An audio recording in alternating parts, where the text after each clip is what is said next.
So we're going to go now to our first panel, and it is a panel that is a progress report. It is, what have we gotten done in the last 2 years? I think it's easy to say there's a lot to be done, and there is. It's easy to say time passes and what happens with initiatives. And we want to talk about that. So we're going to make this as quick as we can. I'm going to ask our panelists to speed date the best you can so that we have some time for questions. And somebody has the clicker. You have the clicker. Excellent. Okay. Annie Lord is up first. She is with Miami Homes for All. She's going to tell us about what's happening with the housing stock. As we all know, not a cheap place to live, and not even really an affordable place to live. So Annie, where are we? What are we doing, and where are we? Okay, good morning. Thanks so much. The assignment is to move fast, so I will, but thanks so much to our speakers already. Max, you did a great job of setting the why, so I won't talk about that except this to say one sentence, which is, what is Miami? If the people who run the economy, who work in the economy, and the people who make our culture globally unique, what's Miami if they can't live here? Because they're moving away, they're falling into homelessness. Like, we got to retain folks. So, and then, and if you don't know Miami Homes for All, briefly, our job is to try to make Miami affordable for everybody. We're trying to change the whole ecosystem around housing. Jane, am I doing okay? The problem, everybody is very informed in this room. The problem, once again, is just framed two ways. The difference between rent and mortgage payments and incomes. And so the chart on the left, the green boxes are income and what's affordable, and then home prices and rents above that. We're way off track, right? And then if you look at, you're going to hear from Samiri about the Alice report, but now a greater percentage, more than half of our county can no longer weather any kind of minor emergency, right? 54% are Alice households. And this is the foreseeable future. That 70% number is the percentage of jobs that we're going to create between now and 2030 that are going to pay less than $20 an hour. That's like 40 grand a year. So just to bench this. One more way to think about this is the supply of affordable housing and where are our gaps. And I try to focus people on that middle bar. For households earning up to, let's call it about $75,000 a year, that's 80% of the median income, we're missing 90,000 units across the county. Important to remember that if you go to the next highest income bracket, that number is not zero, but it plummets. So any solutions that we advance have to address lower income levels. If they're not good enough. I'm going to go past this. We've got deals. What these slides show is there are deals, and the deals are affordable, but they are missing funding. So, progress. I like to break down solutions into, basically, we've got to solve 4 questions. Where are we going to put affordable housing? How are we going to pay for it? How do we make it faster? Because it's going slow. And who gets it? That's back to that previous question. So I actually have some good news. In this question in particular, and I'm kind of trying something new, if it's white, it means we've made progress. If it's pink, we got work to do. But so in terms of the policy to help identify places and advance places to make room for affordable housing, we're making some progress. And if you look at the state, even locally at the county, now also at the city, importantly, that this has been flying under the radar, not, I'm sure, with the attorneys in the room, but now there's zoning law in the city of Miami that does a lot in this space as well. Also, I have heard mention about the progress being made to make space on private land. And so we're seeing new opportunities and new legislation that paves the way for churches and nonprofits to create affordable housing on their land. Public land, we're making progress here too. Miami-Dade County Public Schools just cut the ribbon on their first affordable development at Southside Elementary, and there is a substantial pipeline coming after it. The Homeless Trust is taking a new important role in making acquisitions of land to create permanent affordable housing for folks exiting shelter, especially. And then on smaller lots, Miami Homes for All and many others, the county, have been investing in small scale multifamily development. That's been really inspiring because it's been neighborhood focused, and it's not just new construction, it's also rehabs. So we're seeing a lot of flurry of activity around making space for the housing. A place to look out for in this upcoming session, probably, I mean, people are sort of saying probably, I probably shouldn't say stuff like that, but it is likely that we're going to see a potential state policy permitting accessory dwelling units, granny flats, right? Little cottages in the backs of houses across the state. It failed last session. It might advance next session. So that's like some quite good news. I would say on how do we pay for it, right? We probably have like a little more of that work to do, but I think there's at least been conversation. The most important thing is the public funding. There really is nothing like the public funding. And I'd love it if we could find a way to loan ourselves out of this problem, but we can only do that so much. Public sector is going to have to play a big role. And unfortunately, right now, the federal government, right, it's astounding. We're in new territory. There were the cancellation after allocation of billions of dollars that we're going to contribute to affordable housing development. Among others, where we've seen, as Brittany was outlining, we've seen withdrawal. State, look, I'm pleased that the Sadowski Housing Trust Fund has been given funding, and we don't have to go and battle it out in the budget cycle. But the funding that is being allocated is 1/2 of what it used to be, and it is 1/2 of the actual revenue that's being generated by this trust fund. So if we think that the fight is over when it comes to state affordable housing trust fund dollars, it is not, and it is constantly being eroded. So please let's not take our eye off that ball. And then the county, there's a real opportunity, and this conversation kind of got started last year in 2024, and it didn't get very far. But we are over 20 years since our last general obligation bond countywide. And, we're just about spent that down. So it's time to have that conversation about what we want to invest in, because that's just what communities do. That's normal. It happens all the time, all across the country. It takes a while to get it right. So that conversation needs to start happening now.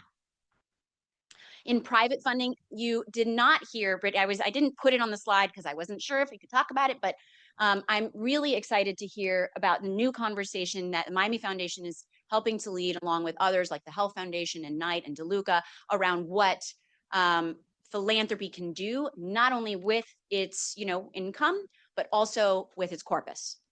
Very important. Again, communities all across the country are investing, philanthropies are investing directly in affordable housing deals. Why not here? I really appreciate the work that Brittany's doing on that. In addition, and it's not a commercial for Miami Homes for All at all, by no means, but Miami Homes for All and many others in our partnership, thanks to funding from Chase, have launched a new housing funders collaborative.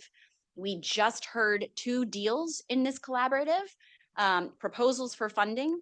And I saw lots of hands raised among the funders that were in that room, hearing those pitches for smaller scale affordable housing deals. So we're seeing new activity. I'm giving you the 30-second warning. Okay. We're also seeing some advancement on reducing the costs. Moving on. Faster. The permitting has to go faster. That's basically the end of the story there. And it'd be really great if we could see some pre-approvals and manufactured housing, prefabbed housing be piloted. That would be the next step. And then who gets it? Back to the point I was making earlier. Right now, policy to make space leans towards the middle class. Not that we don't have an issue to address with the middle class. It's just 1/5 of the problem that we have to address for everybody earning up to 75K a year, all those households. And that's a ton of households. It's like 300,000. No, it's sorry. It's well over half the households. So we have to target the opportunity. The incentives need to go towards those households. And if we peg everything at 120% of the median income, what we will get is a lot of housing priced for people earning 120% of the median income. We got to tier that. City of Miami did not too bad of a job with their new PZAD legislation. So I'd love to see more. I'd love to see bigger set-asides and more affordable targeting. Funding tends to gear towards affordability, and we're now seeing improvement thanks to support from the Children's Trust in partnership with the Homeless Trust to getting people out of shelter and into housing. So lots to talk about. That's really positive. More to do. Thank you. So I'm going to throw one quick question, and then I'm going to ask the audience to, we're going to take one question for each person from the audience because time is short. Annie, we were in some of us were in a conversation last week about climate in Miami-Dade. We had a developer on the panel. This was all on the record, so I'm not throwing anything under the bus here. David Martin and Patrick Murphy, who are both in the Patrick's in construction, David's in development. Both of them said they thought that the number one need was for tax incentives. What do you think about that? For affordability? Right now the Live Local Act's tax incentives so far haven't proven to be super bankable. So I think some of that is just working out some kinks and like getting the market kind of adjusted. Some of it could be we got to see more tax incentives. In terms of the resilience, I think there's a lot of overlap. And if we saw some more tax incentives to that, particularly for things like prefab, like resilient prefab housing, pre-approvals, there's more, like we've seen really nice models where even the assemblage is already approved by the building code. So, you just literally like tie it all together as it comes out of the container. So, and you can stack up, you can do a lot of really interesting things that are resilient. I think tax incentives only works if there's taxes. Right. That's a very good point. And they were speaking to affordable housing, not to just resilient housing. So one question from the audience. Who's going to ask it? Ken. You can wait me off your comments, but first observation,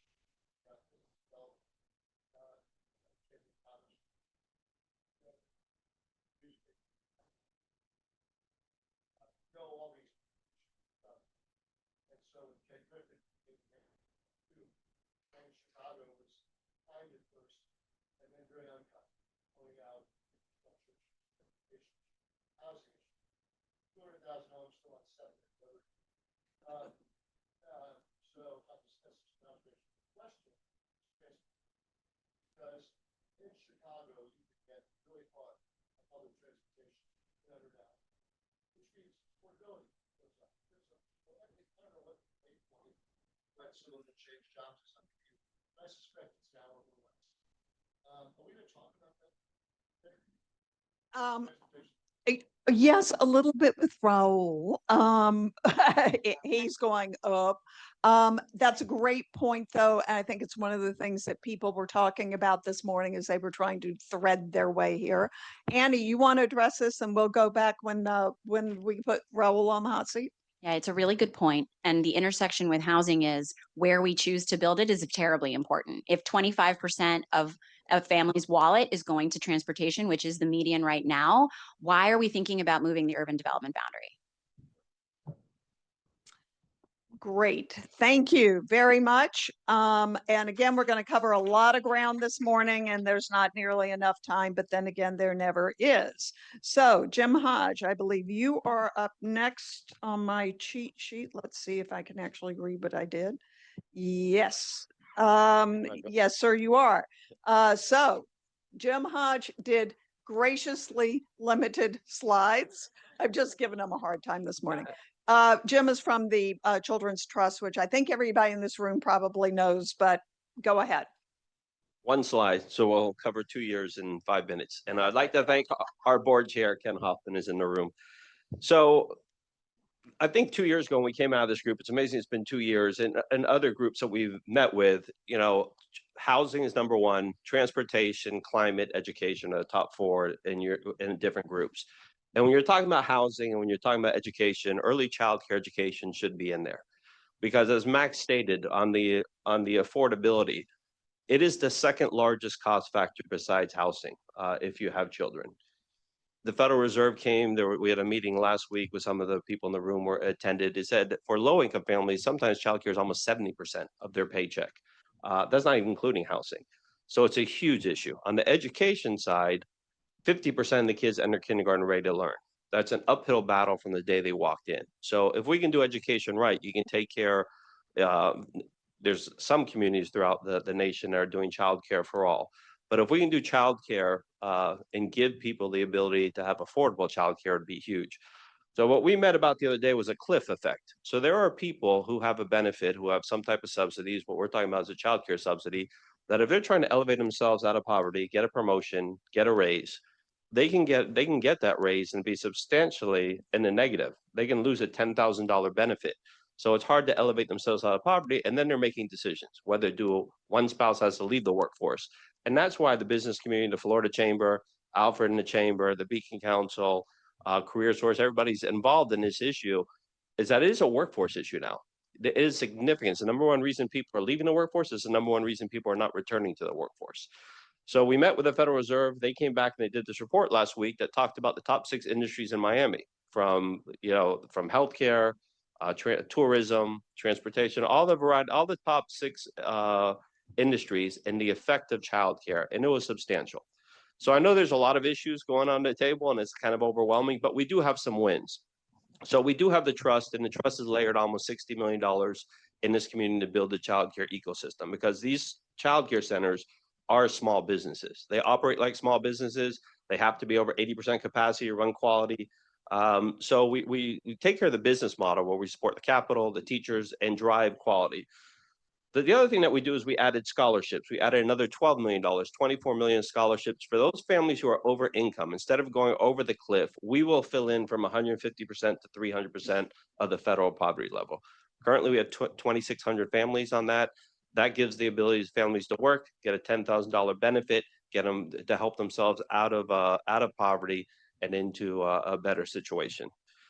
The other areas that we are at is Ascend. So these childcare workers that work in these childcare centers do God work and get they're the lowest paid workers in this community. They're making less than $17.50 an hour. So we're incentivizing taking care of these workers, and we have a scholarship program. We built an app that with direct deposit goes straight to the child care worker, and they can get a benefit up to $3,000 twice a year. So maximum up to $6,000, which is huge for a child care worker who's making $16, $17 an hour. Because we're trying to keep these people, trying to keep quality, trying to retain them, and then going into Elevate Ed, which is on here. It's our professional online community. We've never had a centralized database, a centralized system to do quality childcare. We worked with all the partners, with the Early Learning Coalition, to really streamline this. So Head Start, Early Head Start, VPK, ELC, everybody uses one system. And then the child care match. A nice thing about the trust, we do have money, but we leverage our money. So our $4 million that we have added has brought down $38 million from the federal and state into our community to add an additional 3,300 slots for childcare. And then the Fiscal Cliff Collaborative, we've been leading the work. Many people came to this group, but just how do we speak the same language to move policy at the state and federal level, not confusing lawmakers. I think everybody loves the kids. Everybody wants to take care of kids. But sometimes we're saying the same thing, saying it different ways. So how do we have on our legislative platform is the same thing as the chamber, is the same thing as the school systems, thing as the county, and that we advocate together. We had some wins. We went from federal poverty level last year to state median income, which has helped. We raised that a little bit. So now it's a family, instead of making $47,000 or $48,000, you make $57,000 before that cliff effect takes in. Not enough. You're looking for those grand wins, but we're going to, this is many years in the making, and we're taking bites at a time. And just lastly, as I move a lot more into childcare, but I want to go into health equity really quick. The last 2 years, we launched school health clinics in all of Miami-Dade County Public Schools with nurses, mental health professionals, virtual, so that they have services during school and after hours for mental health, physical, mobile units for vision, for dental, and a variety of others, pediatric. And that is because of our partnership with the health department, the school system, United Way, Health Foundation of South Florida. And the last thing is zero drownings in Miami-Dade. We're surrounded by water. We had kids drowning. We came together, say enough and enough. Zero drowning Miami-Dade is the name and it's the goal, zero drownings. We are now scaling up to go to 20,000 kids, 4 and 5-year-olds bust in from the school. We're not letting parents take them, which becomes we have a captive audience in the school setting for kindergarten and the pre-K and the Head Start centers that we will bus them in, 20,000 kids trained. Again, this is a partnership, Miami-Dade County Schools, Miami-Dade County, Red Cross, Miami Foundation, Florida Blue, Peacock, Parks, United Way, Kirk Foundation, and many others. So it is a partnership. So there's a lot of work to be done, but Miami really in the early childcare space is one of the models in the nation. And we just kind of really want to keep on expanding on that. Thank you. Yeah. Thank you. My quick question is going to be very impressive when you talk about the financial mitigation for early childhood benefit cliffs drop off. How many people who need it know about it, and how do they find out about it? Yeah, so that's a good question. So this is the no need. We know what's on our list and the people who know about it apply. So right now we have 0 on the wait list. We had a wait list of several hundred, actually 1,000, and then the board added an additional 12 million last year to get them off the wait list. So this is continuing to beat the bush, also bringing in private sector funding and others. We have a model. We don't have to redo the model. It's now looking for additional funding to help offset the cliff. As of today, and that number changes day by day, but as of today, we have no wait list. No. That's great. Audience question. Who wants to ask one? Alfred. So, yeah, we're very involved in this issue. And one of the things that I think we've been hearing of late is that there's not a lot of appetite on the state or federal level for funding families. But there are resources that are available. One of the things that the Big Beautiful Bill did come down to do is to really significantly increase the child tax care credit for businesses. Went from 150,000 to 500,000 and then 600,000 if you're a small business. The percentage of those costs have gone up from 25% to 40 and 50%. Yeah. And the last thing is that it expands from just being able to write off the cost of the childcare that you're providing to contracting with third-party providers outside of your footprint to be able to do that. That's something that that's an answer that we need to really jump up on. And I want to know, and I think this is something that this group could really still lead into. We plan to do that. I think the more of us that are sort of raising that banner, so business, small business, can really understand that and take advantage of it. Yeah, and Alfred made a good point. And Alfred, we work on this very closely together. So Alfred also states too that there is a cost of doing nothing. So that's the other thing that we got to express to lawmakers. Florida last year, the Florida Chamber, also Tax Watch released a report, and these are little right of center groups, that Florida is losing 5.6 billion with a B in dollar for lack of child equality. So yes, it is an investment, but you're also losing 5.6 billion a year. But there is a way to get the private sector, the tax incentives and others that we are working on collectively, and would hopefully that we can share it to this group to amplify it. Terrific. Thank you. Next, we're going to go to Raul from Partnership for Miami. And I want to say a couple of things before I let him start. First off, Partnership for Miami, I want to applaud the fact that people in this community are putting their money where their mouth is. There was a time, I think, okay, us old folks, remember that there was a non-group and it played a role. It was business leaders who played a role behind closed doors to improve the community. Partnership for Miami is not behind closed doors in the same way. They still deliberate in private, but the results are public. They have chosen one initiative that they're focusing on at the moment. I'm going to let Raul talk to you about that. And then my question is going to be, what about transportation? I'm going to join you Up here. Do I need a mic? Does the camera need a mic? We do? All right. Can you all hear me? Good now? Great. Thank you for bringing us together. Thank you all for bearing traffic and everything. Raul Moas, so good to see so many friends and make new ones today. I lead the Partnership for Miami, which, as Jane shared, is a group of 24 CEOs from some of Miami's larger employers, entirely from the private sector, but acting in the civic interest. Our goal is to make the city work for all its residents. And as Jane shared, we do have very specific areas of focus: housing attainability, traffic mobility, basically fixing traffic on the roads, and education. Want to share a little bit more today about education, which is what Jane invited me on, but I'm happy to also share more later about traffic and how we got trains going here, which is where we spend a lot of our time these days at the partnership. So we believe that every single child in this community can learn, can be great, can be excellent, regardless of race, economic status, or the zip code they're born in or live in. We also believe that every child deserves a world-class access to a world-class public education. And while Miami-Dade County today has some of the best public schools in the nation, those schools are not accessible to everyone in this community.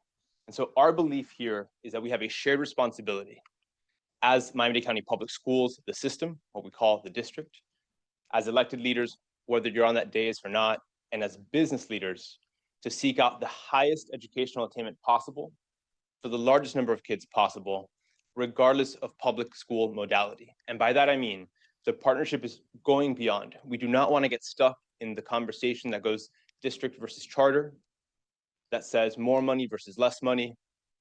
We're radically focused on the outcomes.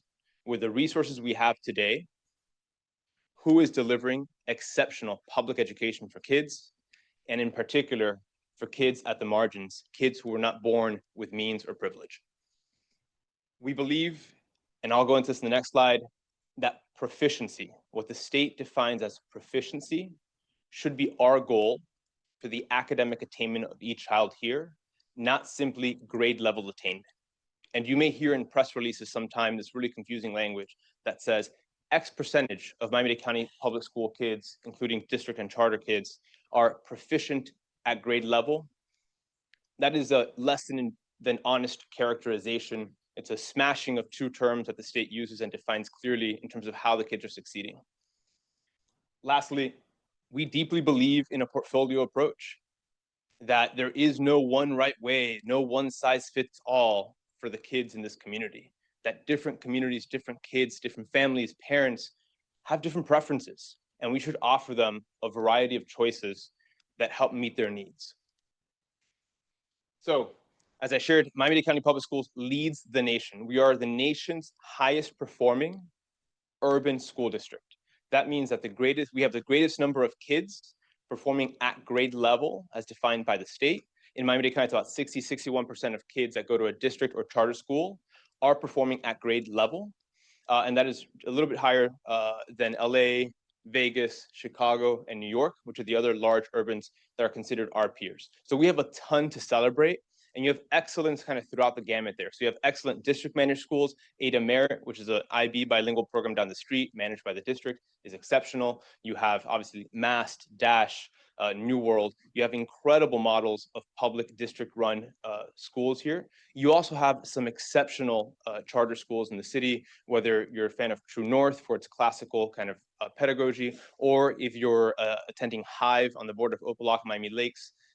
That's a charter school. It's the state's #1 Title I school, achieving success at the same level as Sunset Elementary, even though 88% of its kids are economic disadvantaged and 22% of its kids are English language learners. So very different demographics, but achieving and proving that every child in this community can excel, and it's up to the adults to figure out how to do that. I want to call this out. I'm going to take this here so you guys can see this and I can see it.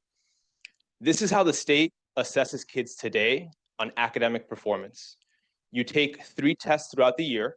What used to be one big test at the end of the year has been broken out to 3 tests, 3 progress monitoring tests throughout the year. And you're assessed between level 1, which is the red, and level 5, which is the dark blue over there. And I'm sorry that the legend is so small here. Level 1 is well below basic. You're really, really, really behind. You need deep intervention. Level 5 is advanced mastery. You're crushing it. You're going to be A-okay. Level 3 is what's called at grade level. And that one basically says you're pretty much meeting most of the benchmarks for kids at your age group and your level, but you may need support to actually kind of master these topics. Our perspective is that we should aim to have the greatest number of kids at level 4 and above. So that's what's called proficiency. That means you actually have domain expertise over the things that we're measuring. And in this case, we're measuring, can the kids read and can the kids do math, which we just think are absolutely foundational for success, anything else in life. The hard truth about this is that if you're not reading proficiently by 3rd grade, the system is not designed to catch you up. We teach kids, or are supposed to teach kids, phonics. I learned how to read. I think most of us learned how to read through phonics. There was a 20-year period in this country where we told kids to guess the word and the letter sound. Thank God that's kind of, we're moving past that. We teach phonics as part of the curriculum, kinder, pre-K really, but kinder through 2nd grade. By the time you get to 3rd grade, you're getting into lit and comprehension. And so if you're just not there by 3rd grade, this is horrible, but we can pretty much guarantee your life trajectory. So we have a very small window. When we say K-12, it's actually a much smaller window to get kids on the right path and with proficiency, with mastery over the things they need to succeed.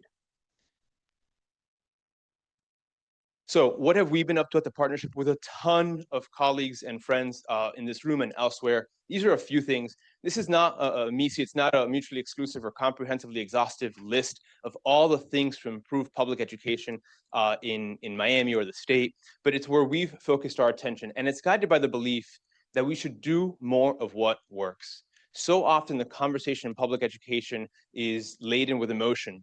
And it's good that we care deeply about our kids. But at the end of the day, the facts are the facts. We know what school models and what school types are delivering outstanding results, and we know how much those schools are spending for those kids. We also know where there's inefficiencies in the system, both in the charter networks and in the district. I'm an equal opportunity critic. I'm gonna say it here on the record. There are exceptional district schools and there are exceptional charter schools. There are also horrific charter schools that prey on low-income families with the promise of a shiny building and a smart board. And there's also district-run schools that are very subpar and should embarrass all of us that we've kept them open this long.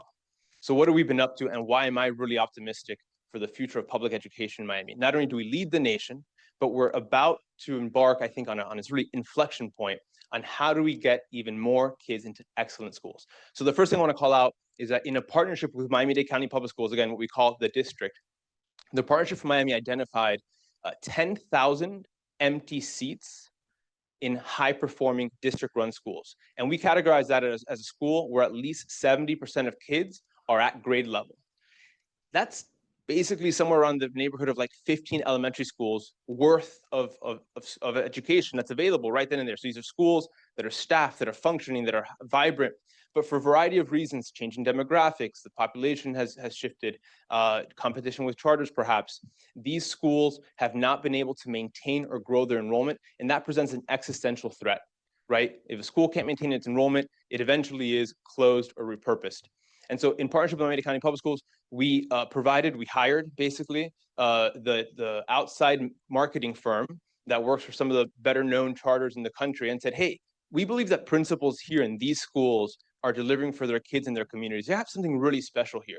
Why don't we work together? Why don't we help those principals who many of them are exceptional at what they do, but don't have perhaps consumer marketing experience, skill up and be able to develop bespoke marketing plans for their specific schools rather than a comprehensive plan for the district, just for that school, so they can meet families and meet kids where they're at. And so that we did a year of that. We'll do another year now this year. We'll see what the census says. It was on October 1st. We'll see how enrollment kind of shook out. We've got some early indicators that it was helpful. But at the end of the day, guys, there's 10,000 empty seats in really high quality schools that we should be taking advantage of, because as taxpayers, we're funding those seats in those operations. Second, also in partnership with the district and Beacon College Prep, with the charter in Opelika, we teamed up with the Lucy Project. Again, we know what works. Teaching is really hard, but we know what works. It's solvable, right? It's repeatable. And so the Lucy Project is an exceptional nonprofit organization supported by the Miami Foundation, the Children's Trust, 1,000 people in this room. Sandra Bermudez is just an amazing human being. And it does something fairly simple. Again, we're not trying to reinvent the world with AI and fancy widgets here. It puts 2 paraprofessionals in the classroom for the 90-minute reading block that kindergartners get. And it says, we want to support the teacher who's a lead instructor and doing amazing work by doing 3 small groups, which is what the curriculum calls for, so that kids just get more personalized attention. And so you can segment kids out by their reading level and then meet them where they're at and catch them up. When they did this at Norwood Elementary, in 1 year, they went from the prior year having 51% of kindergartners finish kindergarten kind of at grade level, right, ready to move on to the next level, to 91% in 1 year. It was a record-breaking year for the number of kids that made into the gifted program. So often, when we label kids with disabilities or with delays, it's not because there's an actual kind of physiological issue. It's that we were not able to get them early and give them the skills to succeed. And so I repeat, every child in this community can learn and can be great and excel. We just got to meet them where they're at and give them the scaffolding to do that. Moving on, I think, to a bigger lens, a state lens. This year, the state legislature took up reform of its Schools of Hope legislation, which does a handful of things, but chief among them is that it opens up empty or underutilized district-run, this is across the state, so any school district that has empty or underutilized classroom space can now be made available to School of Hope operators. So these are charters that focus on serving the lowest income communities in the state and have a track record of excellence. So if you're a charter and you have figured out how to get kids to learn from communities that historically have not been served well enough, we want you to come in to what is a taxpayer asset and use it for that purpose, which was, in this case, public education. And the first example of that legislation being put to use is Success Academy. It's the nation's #1 performing charter network. Of the top 25 public schools in this country, 5 of them are Success Academy schools in New York City. Their population is 75% economic disadvantage. At the end of the school year, 1 in 5 of their kids would have experienced acute homelessness. And yet they perform as well or better than some of the toniest school districts in Massachusetts and in New England and in the places where the gerrymandering is just to die for. Success Academy has announced that they will open up in Miami. Hopefully in the next couple of years, they will take advantage to lower the cost of delivering public education to the kids by using empty buildings that the school district has today. Today, Miami-Dade County has one of the lowest utilization rates of the school district. About 60% of the school buildings, of the seats, are used. It means that 40% are empty. And we believe this is a great use of taxpayer resources. Not only did the taxpayer pay for that building and that land, but we continue to pay for the insurance, the operations, the electricity, the maintenance of that facility. And so putting it to use for the benefit of kids and communities is a smart thing to do. Last but not least, again, we believe every child here deserves an exceptional education. Our goal over the next decade is to grow by 25,000 the number of kids enrolled in a high quality school. And again, we're measuring that through the state's assessment of proficiency at grade attainment on an ongoing basis. Done. I saw the hook. So we're going to bring you back later to talk about transportation, not a small topic, but since I see Jarrett asking a question, and I want to say that I am a proud product of a public school system. So, and those poor people got me into Duke. So they must have done something right. Jarrett. Hey, boss.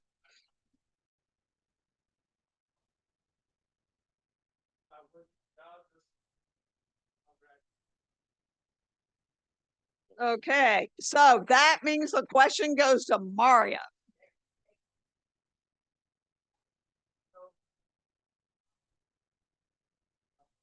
Speak loudly.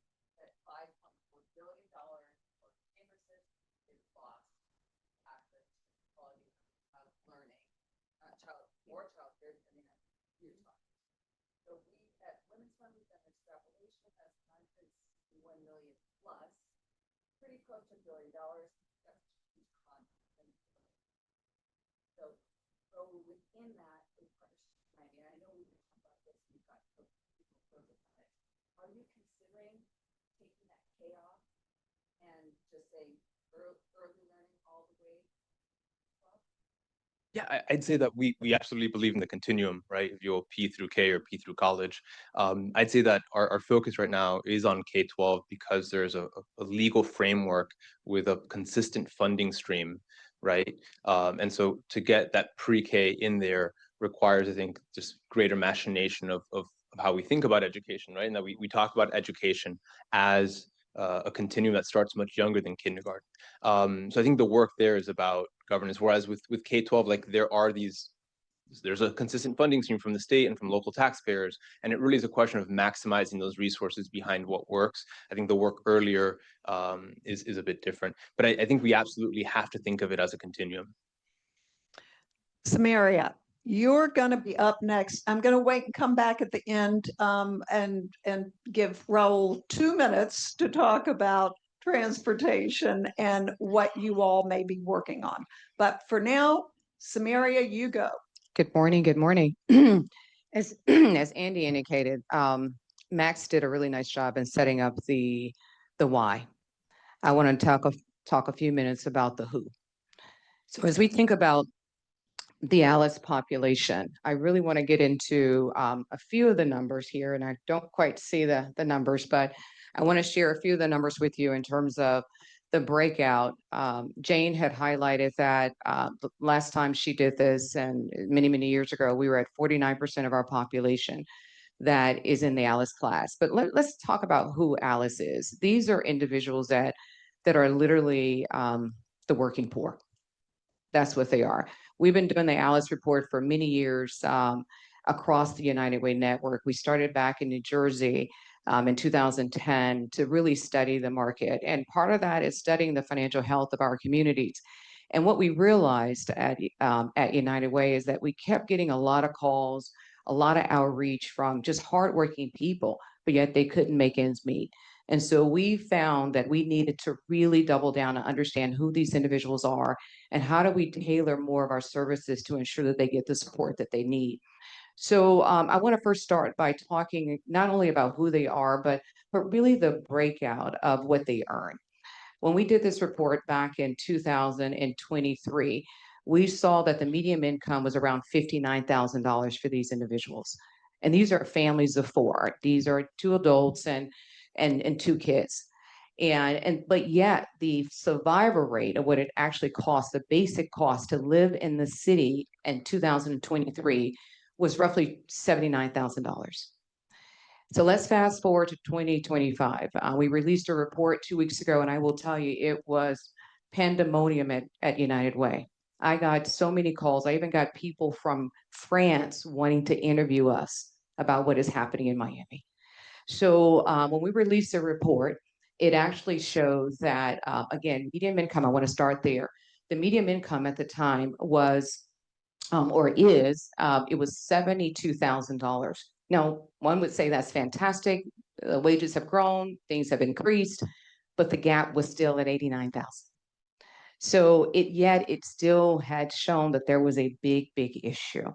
So let's take median income. I do want to just draw a notion to one piece about childcare. Now, if that family of 4, they have 2 children that are under age of 5, they need to make at least $103,000 to even put their child in childcare. So that's $59 or $55 an hour. So it really did demonstrate the challenge. So let's talk about the actual breakout of the percentage, because 54%, that means that more than half of the households in Miami-Dade County are either one paycheck away, and Max was trying to find the word.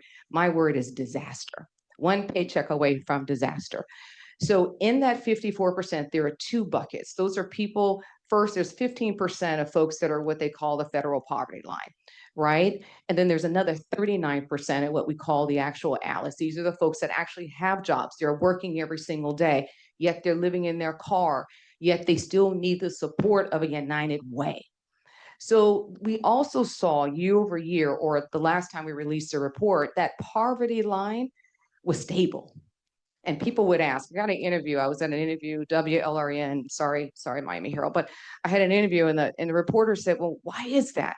Well, when you think about it, the folks that are in the bucket, they get set asides. They get support from city, state, and federal. But that 39%, they don't get the support unless they come to nonprofits like United Way.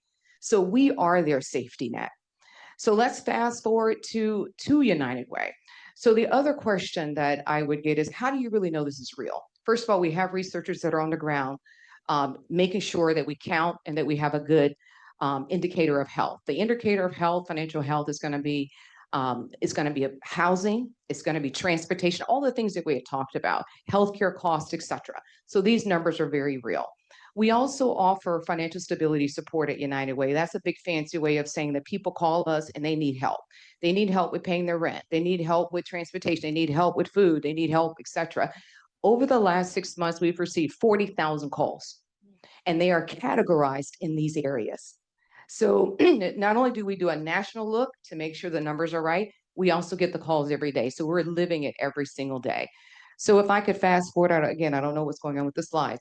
Let's talk a little bit about what we are doing, because it's not all doom and gloom. We have to understand what the opportunity is before we can actually solve for what it is, right? So we offer a gamut of resources at United Way. And everybody would say, before I join United Way, what does United Way do? Well, we do everything. We don't turn away people. Even though we focus mostly on the ALICE population, we never turn away people. What we focus on, we are looking for ways to help improve someone's economic mobility, to ensure that they have the opportunity to thrive in a city where they live and they work. So one of the areas that we have focused on is an upskill program. And most people say, well, upskilling, reskilling, that's just okay. The biggest issue that people find themselves in, whether it's affordable housing, transportation, they need more money in their pocket. You can't pay your rent, you can't pay your mortgage, you can't put gas in your car without more money in your pocket. So the biggest challenge that we found was stagnated wages, which means that people are either underemployed or not employed at all. I don't know if you guys know this, but we live in a city of small businesses. There's 83,000 small businesses in Miami-Dade County. They employ literally half of the people here. So what does that mean? You may not have healthcare costs. You may have a part-time job. That means you have to work 2 and 3 jobs. And so we said, where we can come in, we are not builders, we're not developers, we are not, but what we are an organization that can help put more money in your pocket and help you manage it better. So we actually launched it's been about 1.5 years or almost 2 years ago, our Upskill Miami program. And this Upskill Miami program is different than most workforce programs. No knock on anybody else, but if I'm going to help someone get an opportunity to be educated at Miami-Dade College for 16 weeks or less through various programs, they need to go into a job. They cannot sit on the bench and hope and pray that somebody will find them, because these are typically people that don't have the network. They don't have the extensions. They don't have the opportunity to do so. I also have to remove any barrier. A couple of people mentioned it. We have to make sure that people can get to class, that they can get to these programs. So we provide a stipend. So right now we have expanded that program. We're across many, many different sectors. So when we had this conversation a couple of years ago, we said we were going to start in healthcare. I come from a healthcare background. We always need clinicians in this space. So we launched our healthcare track. We worked with Miami-Dade College. We talked to Bo over at Baptist. We talked to Carlos Magoya at Jackson. They said, we need workers. Well, guess what? If I can fund them to go to school for 16 weeks and less, I need for you to guarantee them a job. And they said, absolutely, Samaria, where do we sign on the dotted line? So we went from healthcare to transportation to construction. Fast forward 2 years later to now, we are now in aviation. We graduated young adults in our aviation program. We are also in education, 200 teachers. We've been working with another nonprofit. We graduated 200 teachers to help go into our system. And no, they're definitely qualified teachers, people that Earl was talking about. And we now launch cybersecurity. So over 1,100 people have enrolled in our program. We have 900 people, this slide is probably outdated, 900 people trained, and most of them are now in jobs. That is a requirement in working with United Way. We have invested through our donors. Ken is a donor of our program, Ken O'Keefe. We have invested United Way the first year, $3.2 million. We're going to invest another 3.5 or so million for the next round. But people are getting jobs. They're feeling very good about where they are. They're improving their skills, and they're also on a pathway to more and more opportunities. And so that's the work that we are doing next year. We said we were going to invest another, like I said, another 3.7 or so, adding another 1,000 or 1,600 people to our program. So we're trying to put people to work, hardworking people that want to work, but they need to expand their wages. Okay, Paula. And she will be our last speaker on this panel. And I'll come back and put my friend Raul on the hot seat. Okay. And where do I point, Jane? Okay. You there. just point Just there. point it. There you go. So, hello, everyone. I played point guard on a basketball team, and I always like to see the floor. So I'm gonna take a page out of Raul's point. Yep.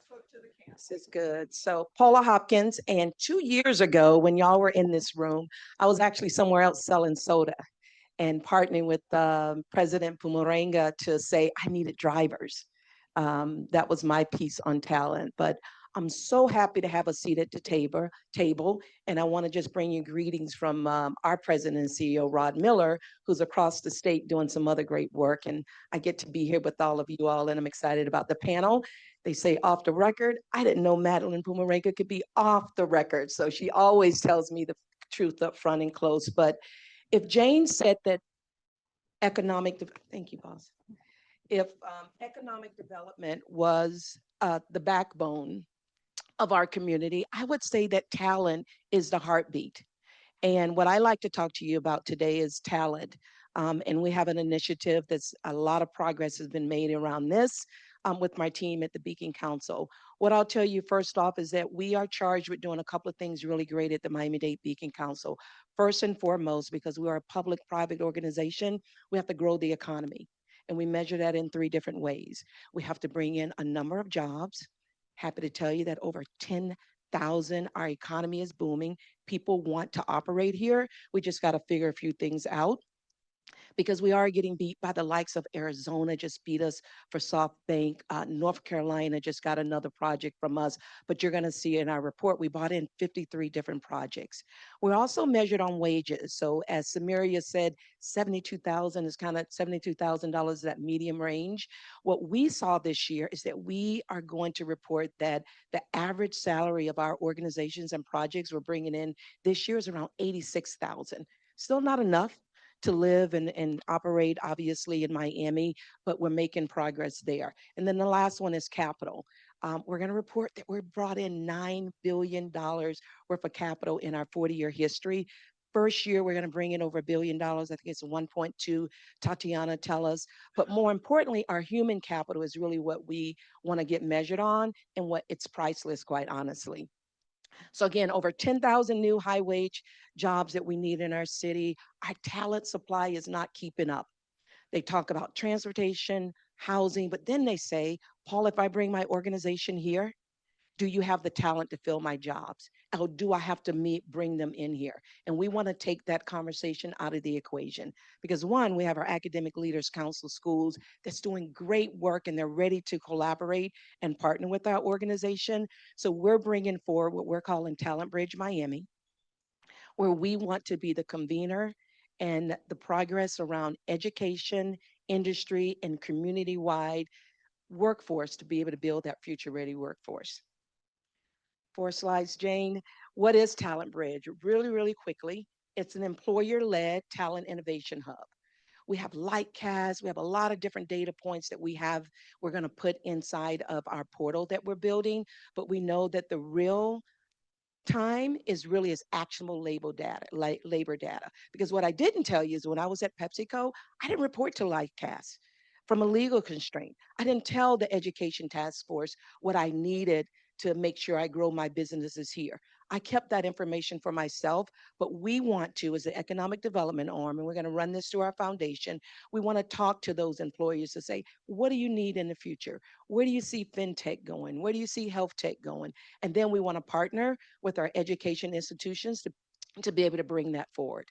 The other big piece, and this one's personal to me, is that we want to make sure that everybody in our community can contribute to what we're building here. So if I have 10,000 high wage paying jobs, I want my veterans, I want my people with special abilities to be able to contribute to that. So we're going to partner with community organizations. Beacon Council's not doing this.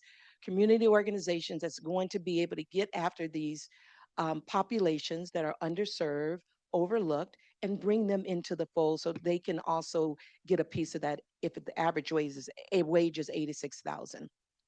And then the last one, because we are a public-private organizations, is we want to build confidence in the companies that are thinking of coming here to Miami to actually say that I have the talent. And if I don't have the talent, I have institutions that can actually get you the talent you need. So it's a data-driven workforce portal.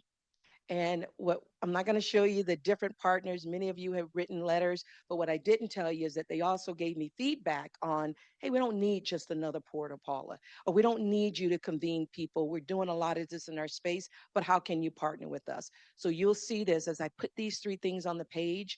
This is not just the Beacon Council Foundation. This is a community-wide effort, and a lot of other people are doing a lot of work behind this. We want to make sure that we're focused on industry and education, make sure that's really aligned. So if you do need fintech, um, when you come to our city, then I have partnerships that can go after and get that for you.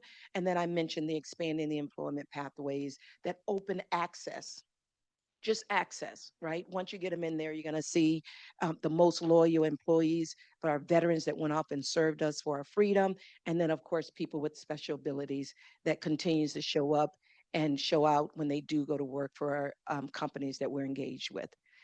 The last slide, and I'm going to go back because I think it's my first slide, is I want to ask you to please help us build this portal because I want my partners to be engaged and participate in the interviews. We've conducted about 56 interviews so far. My goal is 100. I counted everybody in the room. If you tell everybody and a friend, I'll get to 118. So I need for you to scan it. More importantly, contact me, but be a partner to help us shape this. We don't want to build it in a silo. We want it to be our thing in Miami that we can roll out to the state. And then we're going to need data partners. I don't want to be that person that I was at PepsiCo and not share the insights on what I need in the future. I want to co-develop the dashboards. I want to talk to how do we connect education to opportunity. And last but not least, we'll need obviously foundations and investors to believe in this work we're doing because we truly believe that talent is the currency of how we are competitive to compete against the companies that are considering moving their headquarters or building their business here, and business is the engine that would drive it. And I'll take some questions. How's that? Thank you, Paula. Okay, one question from the audience. Who wants it? Okay, Karen.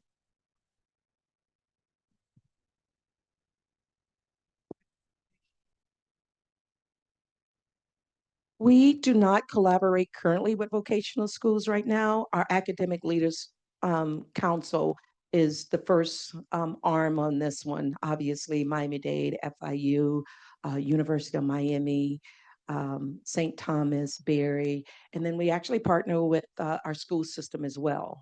Dr. Dotris on that. So I guess if you think about the work he's doing on career readiness, we could consider that as part of vocational, but we're open to it. And we'd love to have your voice in this journey.